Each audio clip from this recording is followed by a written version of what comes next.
2021년 9월 26일 연중 제26주일 제1독서 민수기 11장 25절에서 29절의 말씀입니다. 그 무렵 주님께서 구름 속에서 내려오시어 모세와 말씀하시고 그에게 있는 영을 조금 덜어내시어 70명의 원로들에게 내려주셨다. 그 영이 그들에게 내려 머무르자 그들이 애언하였다. 그러나 다시는 애언하지 않았다. 그때 두 사람이 진영에 남아 있었는데 한 사람의 이름은 엘닷이고 다른 사람의 이름은 메닷이었다. 그런데 명단에 들어 있으면서 천막으로 나가지 않은 이 사람들에게도 영이 내려 머무르자 그들이 진영에서 애언하였다. 한 소년이 달려와서 엘닷과 메닷이 진영에서 애언하고 있습니다 하고 모세에게 알렸다. 그러자 젊을 때부터 모세의 시종으로 일해온 눈의 아들 여호수아가 말하였다. 저의 주인이신 모세님, 그들을 말리셔야 합니다. 모세가 그에게 말하였다. 너는 나를 생각하여 시기하는 것이냐? 차라리 주님의 온 백성이 예언자였으면 좋겠다. 주님께서 그들에게 당신의 영을 내려주셨으면 좋겠다.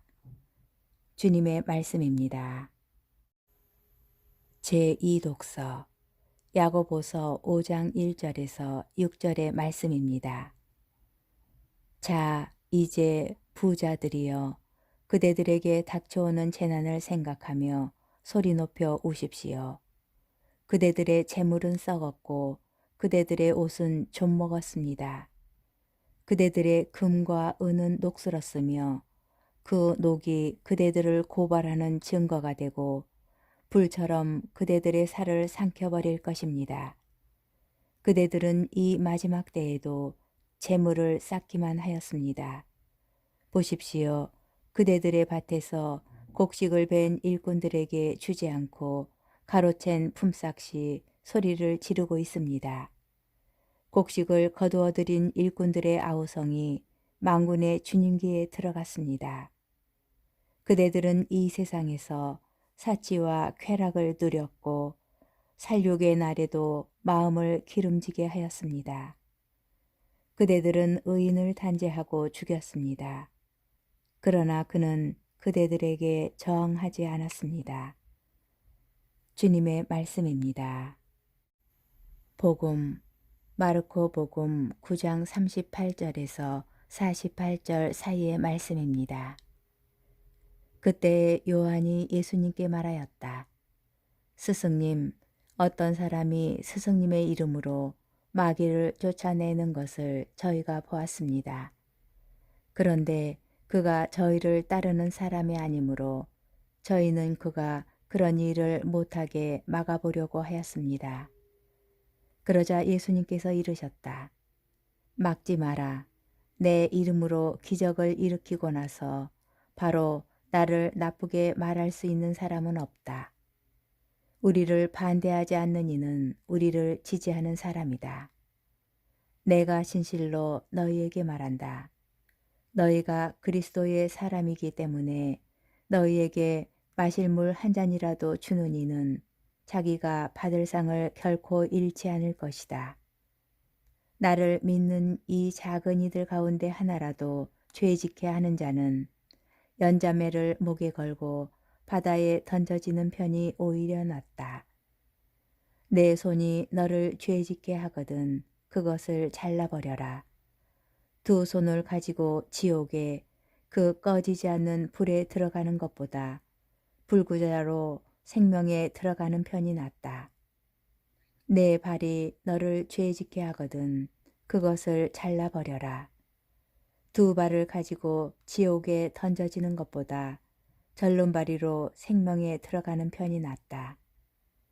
또 내 눈이 너를 죄짓게 하거든 그것을 빼 던져버려라. 두 눈을 가지고 지옥에 던져지는 것보다 외눈박이로 하느님 나라에 들어가는 편이 낫다. 지옥에서는 그들을 파먹는 구더기도 죽지 않고 불도 꺼지지 않는다. 주님의 말씀입니다. 오늘의 묵상. 오늘 복음에서 예수님께서는 우리가 죄를 짓지 않고 살기를 바라십니다.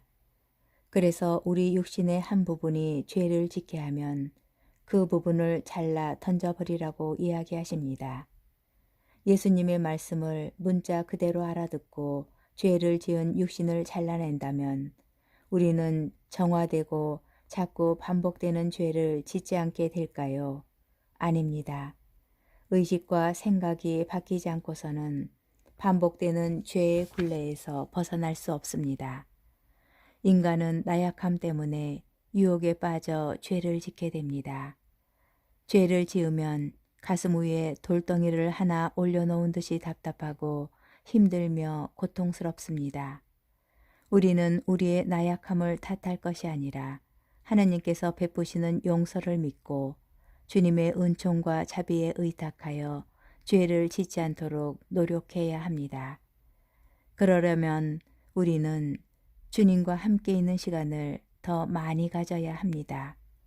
교회의 성사, 특히 고해 성사와 성제 성사에 자주 참여하며 우리의 영혼을 돌보아야 합니다. 그러면 우리는 비록 죄인이지만 용서받은 죄인으로 다시 태어나게 됩니다.